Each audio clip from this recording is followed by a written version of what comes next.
નમસ્કાર વિદ્યાર્થી મિત્રો, આજનો આપણો ટોપિક છે ચુંબક સાથે ગમત. હવે આપણે જોઈએ કે ચુંબકના પ્રકારો.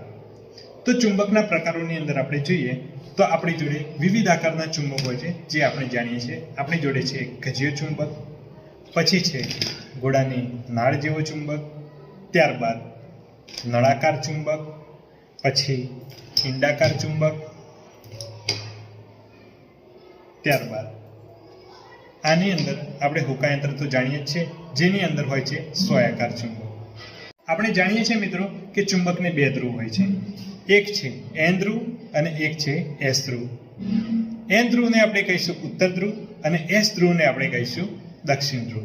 આપણે જાણીએ છીએ કે ચુંબકના અસમાન ધ્રુવ વચ્ચે આકર્ષણ અને સમાન ધ્રુવ વચ્ચે અપાકર્ષણ થાય છે. અહીંયા આપણે એન જોડે એન લઈ જઈએ છીએ તો અપાકર્ષણ થાય છે, આપણે જોઈ શકીએ છીએ, અને એનની જોડે આપણે એસ લઈ જઈએ તો આકર્ષણ થાય છે. ધન્યવાદ મિત્રો.